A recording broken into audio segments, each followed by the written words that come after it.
You are Locked On Giants Postcast, part of Locked On Sports San Francisco on the Locked On Podcast Network. Your team every day.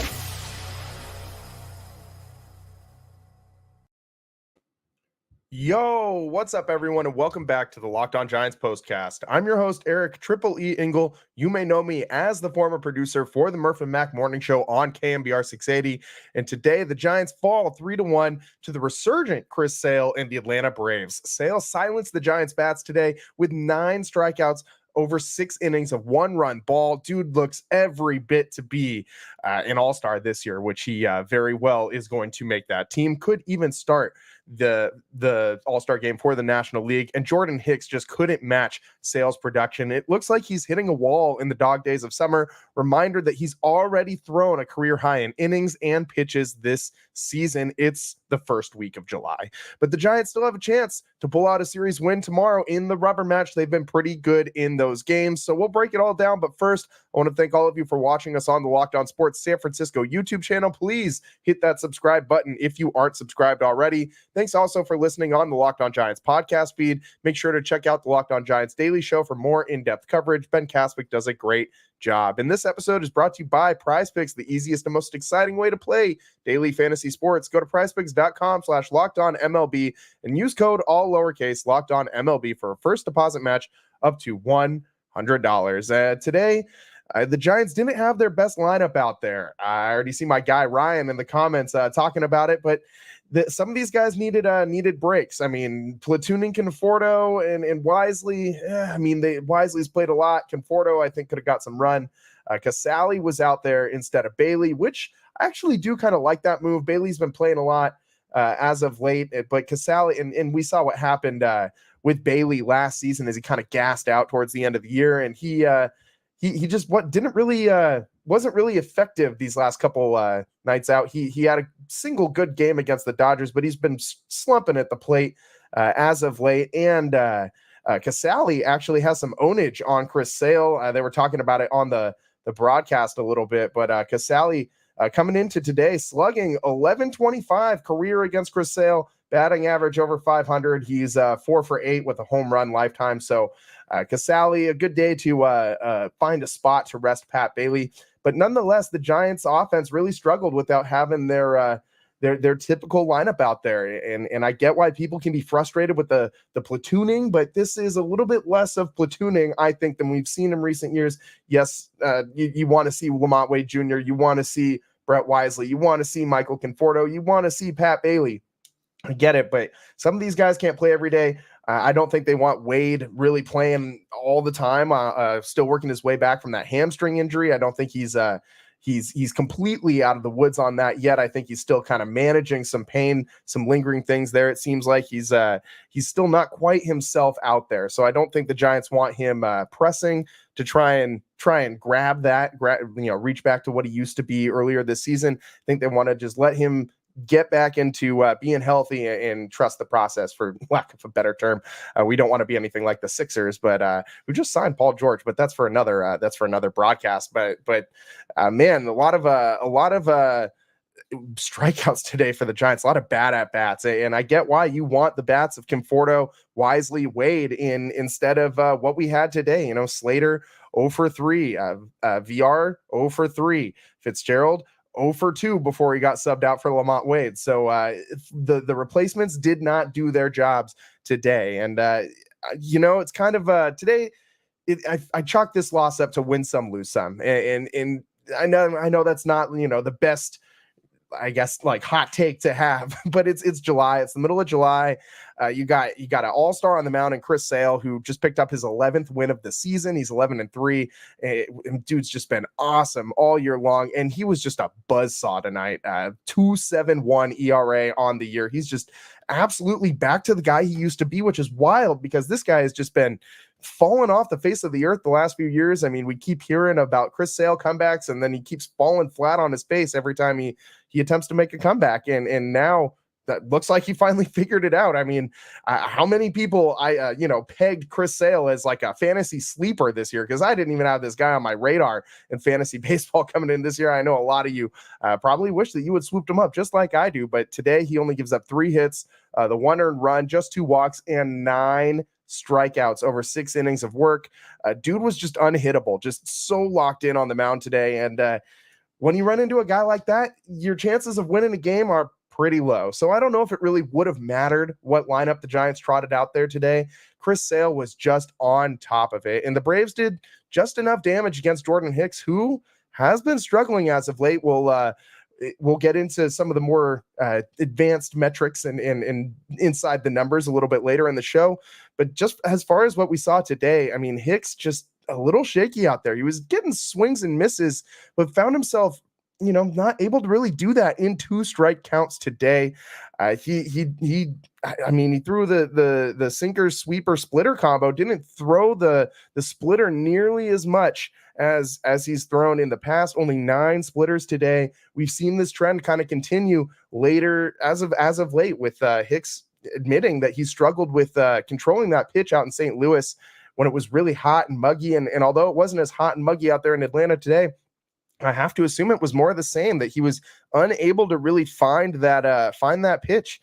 He only had 1 called strike and 3 swings and misses on that splitter. So he was getting some swings and misses, I guess, but that's much lower than the rate at which he normally can fill that up with. And he was, getting smashed with that splitter, 105 mile an hour exit velocity off that splitter today. You don't normally see that.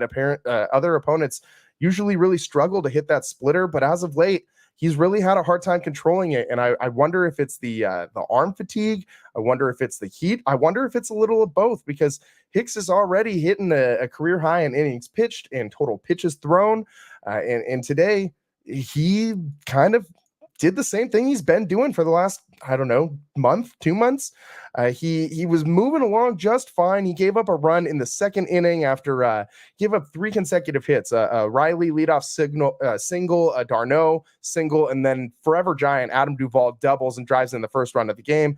1-0 Braves lead in the bottom of the second. And then in the top of the 5th inning, Hicks was battling, got 2 quick outs, and then battling, gave up back-to-back singles in that stretch. He also had Ozzie Albies foul one right at Coach Brian Snitker, hit him right in the nads. That's not a great thing to do to your manager if you want to keep getting that playing time up. It's a good thing Ozzie Albies isn't on the Giants with as much as they like to platoon people, because I think an action like that might have gotten you, benched for a game or two. I'm of course kidding, but Ozzie Albies, he's locked in as the Braves second baseman, one of the best in baseball. But it's got to hurt, man. An Ozzie Albies line drive right to the nads. Don't want that. So Brian Snitker, toughs it out, stays in the game, kind of hid behind the little railing in the dugout after that one. He was kind of standing on the stairs when that happened. And the camera angle was perfect. I mean, right down the line, you could see Ozzie Albies hit the foul and straight shot right to Brian Snitker and doubled over and paying poor guy. But after the hit below the belt to Snitker, Hicks gives up a bunch of runs with 2 outs in the 5th. Gave up back-to-back singles, and then Austin Riley smashes one off the bricks in right field. Austin Slater didn't really play the ball too well off the wall. After it hit the wall, it kicked by him a second time, and 2-run score on the play. If he had taken a little bit better of an angle or given himself a little more room to play that ball off the wall, because it came off that wall real hot. Oh, kind of like it does at Oracle Park. It hit off those bricks and just shot back towards the infield. And if Slater had positioned himself better on that one, I think he might have had a chance to keep that run from scoring. Nonetheless, 2-run score on the play. And it just seems like whenever Hicks gets to about, late in the 4th inning, middle of the 5th inning, he starts to really slow down, seems to hit a wall, seems to struggle with his location. He's still got that velocity, but he's really struggling to fill it up. And his secondary pitches seem to be, almost useless in these situations. The sweeper isn't sweeping, it's kind of hanging, and he can't really locate it. And splitter is kind of the same thing. Then after that double. Darno singles to right, drove in 2 runs, so it was a 3-0 Braves lead at that point. Then Darno singles to right, and Austin Slater throws out Riley at the plate. They originally called him safe. Giants reviewed it, and call was overturned. Great play by Austin Slater, and great tag by Kurt Casale. Good job laying it down. A very tough play, and that was kind of it. I mean, the Giants did score a run in the top of the 6th. Jorge Soler, I mean, just a doubles machine. If you drive through In-N-Out, you look at the menu, you see a double, and right next to it is a picture of Jorge Soler's face. That's at least what I'm assuming. I need to make a trip to In-N-Out pretty soon, but I think every In-N-Out all throughout the Bay Area should probably have Jorge Soler's face. Just take the double wording off the menu. Just put Jorge Soler's face there. We'll all know what it means. But then Matt Chapman comes up and hits a double, drives them in. 3-1 Giants trail. And then it seemed like the Giants just kind of waved the white flag. They didn't really do much else in this game. They even brought in everyone's favorite reliever, Luke Jackson, and it just kind of seemed like a waving a white flag at that point. I mean, you're only down 2 runs. I know the guy, you can't just completely avoid throwing Luke Jackson for the rest of the season. He's got to come in some situations, but in a 2-run game, I don't know about this, man. I like I said, I like Luke Jackson in the position players pitching scenario, not so much in a you still got a chance to win this game and comeback scenario. But nonetheless, Jackson had a clean inning, sorta. He gave up a single, and then the Braves bunted. Jackson came off the mound to field the ball, spun through to second, and threw it into the outfield as he was way off on his throw to second base. Tough play to make, though. Nick Ahmed tried to snag it. If he came off the base, maybe he would have been able to stop it, but he tried to keep the plant foot on there like a first baseman and stretch for it. Couldn't quite get it, but did get a glove on it to kind of knock it down a little bit. The runner advances to third on the bad throw, and he found himself in a hole, but the Giants defense bailed him out entirely. They tried to steal second. Casale throws out the runner, and then a ground ball to Ahmed with the infield in, gets the runner at home as the runner at third broke to score on the play, and Luke Jackson somehow gets out of it without giving up a run. And after that, it was pretty uneventful, man. I mean, the Braves bullpen really shut down the Giants. They did pick up a hit there in the 9th inning, but 1 hit off of this Braves bullpen, no walks. So, I mean, base runners were really, really, really limited for the Giants today.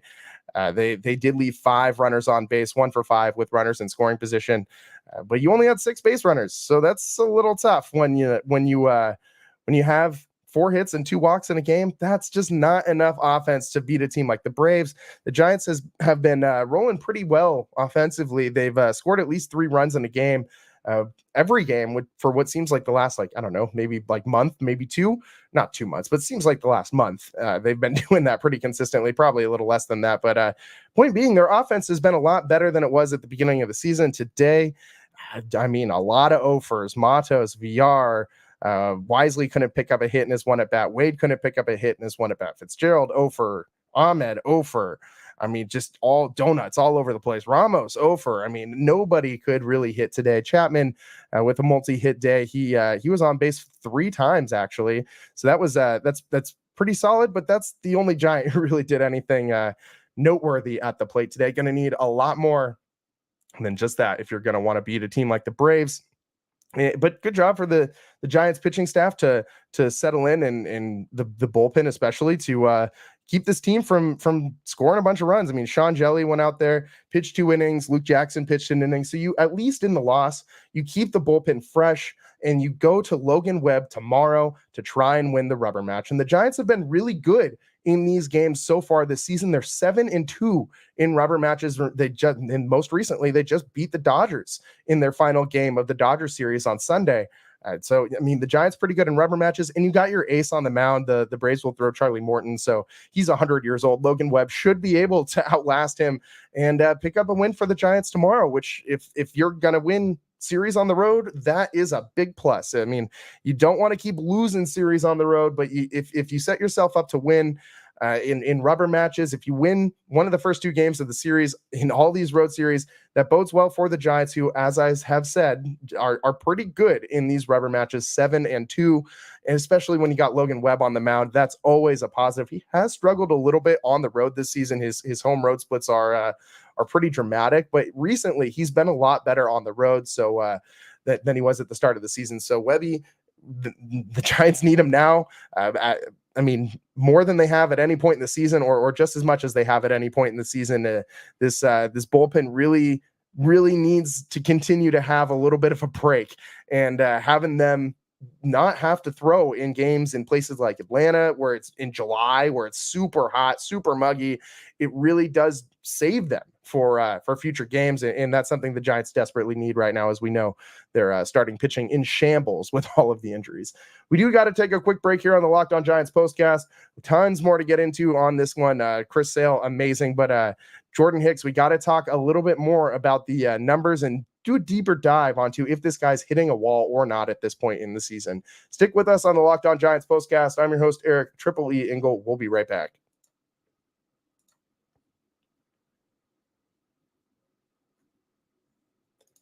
This episode of the Locked On Giants postcast is brought to you by Booking.com. Booking.yeah. With summer travel heating up, especially travel for baseball games, it's time to explore those U.S. cities you've always secretly wanted to learn more about. Yes, we're talking about your rivals' cities. With hotels, bed and breakfast, vacation rentals, resorts, and so much more on Booking.com, you might just find your perfect stay even in your baseball rival's city. You all know I love Oracle Park, but there's still all sorts of other great ballparks throughout baseball, even in the NL West. Petco down in San Diego, Coors Field in Denver, two destinations that are really beautiful this time of year. The cities, that is, San Diego and Denver. And despite being infested with Padres and Rockies fans, it can still be a good time to get out to the yard, get out to a new city, explore, and see what it has to offer. From hotels that overlook stadiums to family-friendly resorts, Booking.com has so many choices all across the U.S. for your summer travel this MLB season. The right stay can make you a fan of any U.S. city, even your rivals. Book today on Booking.com, on the booking site, or in the Booking.com app. Today's show is also sponsored by Game Time. Game Time makes getting NBA Finals tickets even faster and easier. Same for Major League Baseball. Prices on the Game Time app actually go down the closer it gets to first pitch, tip-off, puck drop if you're looking for NHL tickets during NHL season, whatever it is. They get closer, they get less expensive the closer it is to the start of the event. With killer last-minute deals, all-in pricing, views from your seat, and their lowest price guarantee, Game Time takes the guesswork out of buying NBA or MLB tickets. I love the last-minute deals where you can save up to 60% on buying last minute for sports, concerts, comedy, whatever you're into. I know Blink-182 is at Chase Center this coming Tuesday. I'll probably be out there. Who doesn't love Blink-182? Zone deals are pretty sweet too. If you know you want to go see the Giants and you know you want to sit in a specific part of the yard, maybe on the right field wall, or maybe you want to get rowdy in the bleachers, just choose a section and let Game Time choose the seats. Save even more money. And of course, you got to love the all-in pricing. Make sure to toggle this feature on to show the total upfront with no surprise fees at checkout. I hate surprise fees, so this sounds great to me. Take the guesswork out of buying tickets with Game Time. Download the Game Time app, create an account, and use code LOCKEDONMLB for $20 off your first purchase. Terms apply. Again, create an account and redeem code LOCKEDONMLB for $20 off. Download the Game Time app today. Last minute tickets, lowest price guaranteed.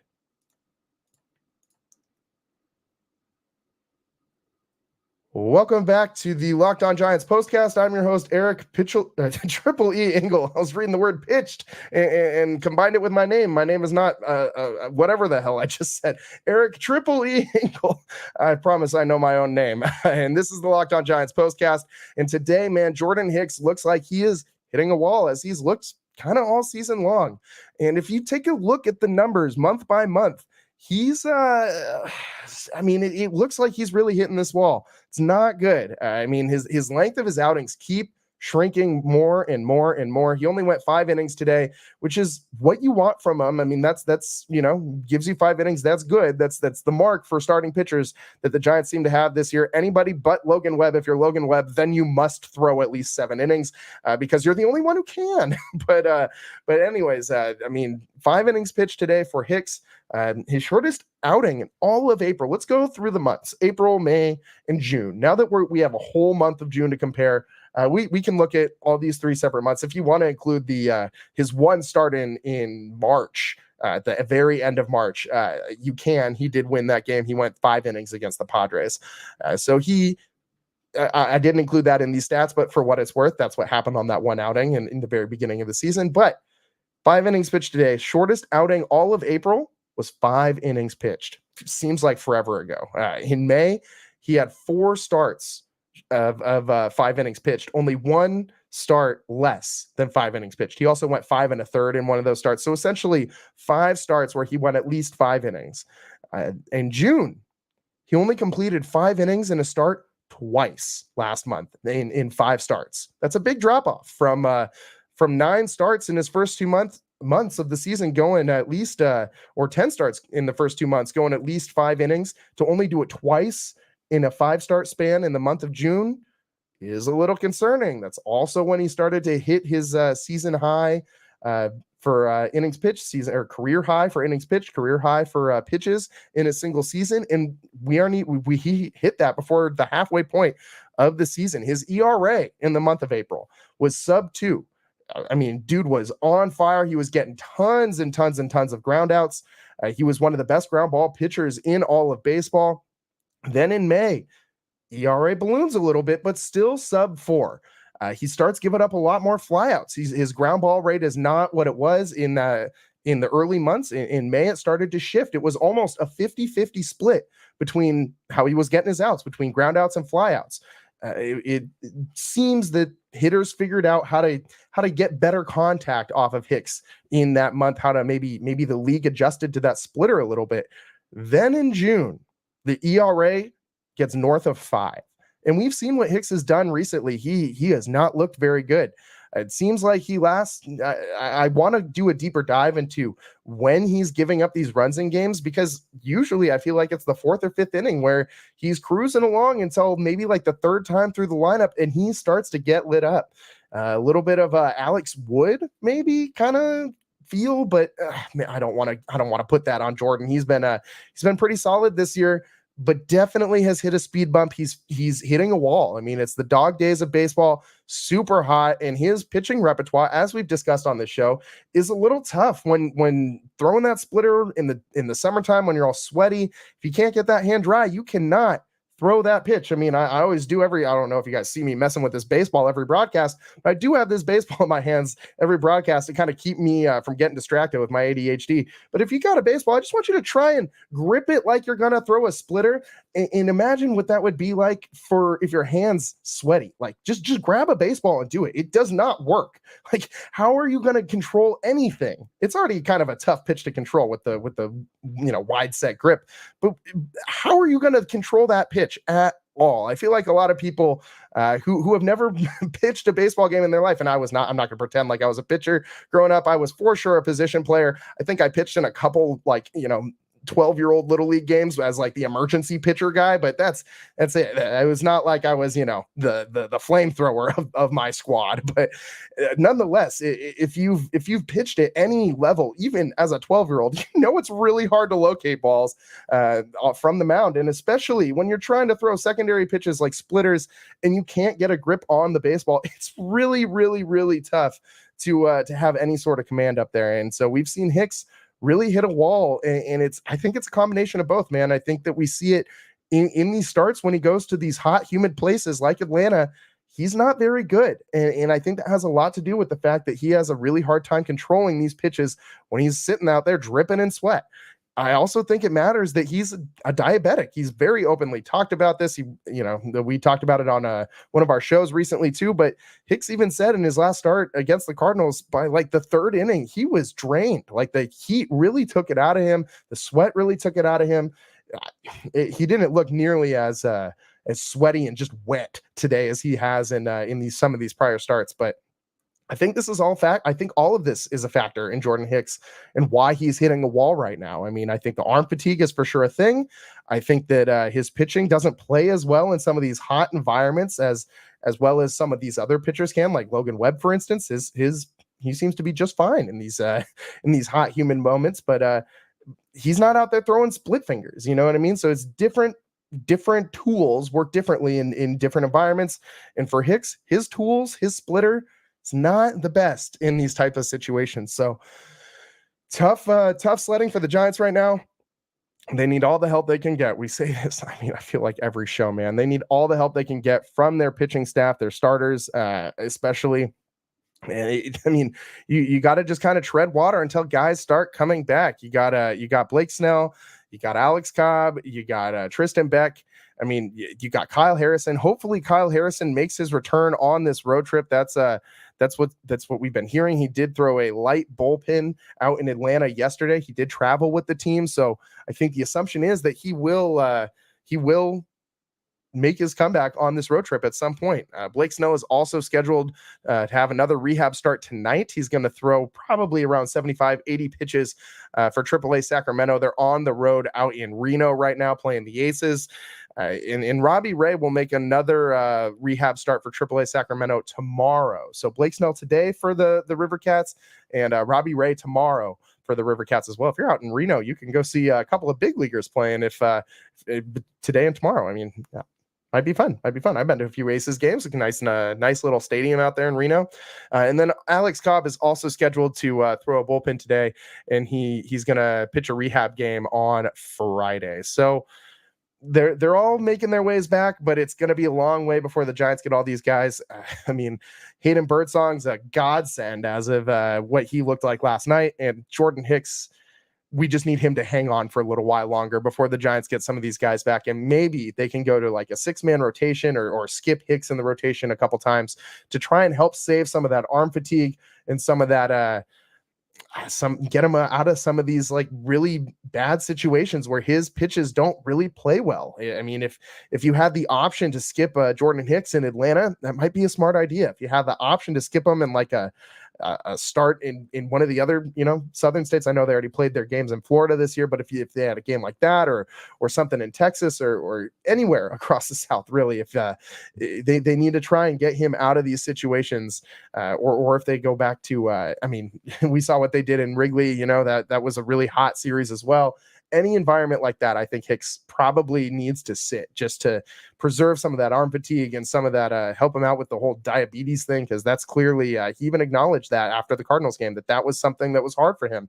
So despite the fact that he spent the first 6-7 years of his career there, it's a tough thing to deal with, and they got to work around this as much as possible. Really tough right now, though, when you don't have your full complement of players and pitchers at your disposal. You need to figure out ways to do it. And right now, Hicks has just got to hang on and just gut it out. He's the best option. I mean, what are you going to do? Throw Spencer Bivens and Logan Webb every day? You can't do that. So Giants really got to, I don't know, just get through it right now and just keep treading water until some of the pitching comes back. I should mention with the loss, the Giants fall to 42-45 on the season. The never-ending climb to 500 continues. And so does the Locked On Giants postcast. We do got to take one more quick break.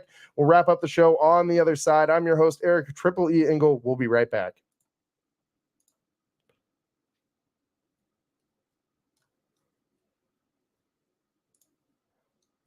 Today's episode is brought to you by PrizePicks. PrizePicks is America's #1 fantasy sports app with over 5 million members. PrizePicks is the easiest and most exciting way to play daily fantasy sports. It's just you against the numbers. Pick more than or less than on 2 to 6 player stat projections for a chance to win 100 times your money. Baseball season is officially underway, and there's no better way to cash in on the action than PrizePicks. Add your favorite players from the diamond to your PrizePicks lineups all season long. Whether it's strikeouts, RBIs, or first inning runs, take your pick of more or less and add them to your PrizePicks lineups today. You can now win up to 100 times your money with baseball-only lineups on PrizePicks. If you submit a winning lineup featuring 4 Demon Squares, you'll cash in big time on the biggest moments of baseball's early season. Download the app today and use code LOCKEDONMLB for a first deposit match up to $100. Again, download the PrizePicks app today and use code LOCKEDONMLB for a first deposit match up to $100. It's PrizePicks. Pick more, pick less. It's that easy. Welcome back to the Locked On Giants postcast. I'm your host, Eric Triple E Engel. Today, the Giants fall 3-1 to the Braves out at Truist Park in Atlanta. And this is just one of those games where you pick yourself up, you dust yourself off, and you say, got another one tomorrow. And you ran into a buzzsaw with Chris Sale. Jordan Hicks didn't have it today. He's really wavering a lot lately. I mean, he did have 6 strikeouts, but 2 walks, 8 hits in 5 innings pitched. Giving up 10 base runners is not ideal in 5 innings. Two base runners per inning, gonna come back to hurt you. Only gave up 3 runs, though, which I think is a little bit of a win. I think that could have been a lot worse. But nonetheless, the bullpen doesn't really exhaust themselves. You use Luke Jackson, which, oh, well, Luke's not available tomorrow in the rubber match. Oh, no. And Sean Jelly, who pitched 2 innings in relief today. Jelly's been really great all season long. Gave up 1 hit, struck out 4 in his 6 batters. There's 7 batters that he faced. So Jelly with a nice outing. I'm sure that feels great after he was left out there as the sacrificial lamb in his last outing against the Dodgers, as he just got shelled in that extra inning game. If you remember, I choose to forget about that game. But Jordan Hicks hit a wall. Chris Sale was a buzzsaw, and that's kind of how this game went. Got a chance tomorrow to win the rubber match. The Giants 7-2 in rubber matches this season, and Logan Webb will be on the bump. So you got your ace going, and hopefully they can pull out this win and win the series in Atlanta. That'll be, I mean, if the Giants this team's so frustrating, man. They just had all these series against really bad sub 500 teams all in the month of June, and they just stunk it up the whole time. And now they're looking at the opportunity of maybe being able to win back-to-back series against 2 playoff teams, the Dodgers and the Braves. Funny how baseball works, man. Funny how baseball works. So that's all the time we got for the show today. We're almost on time today. We're just a little bit long, just about a minute long, but closer than we have been in recent shows. So thanks for sticking with us on the Locked On Giants postcast. We'll be coming to you live tomorrow as the Giants wrap up this series against the Braves. We'll come to you live right after the final out, as we always do on the Locked On Giants postcast. I'm your host, Eric Triple E Engel. Thanks for joining. We'll see you next time. Peace.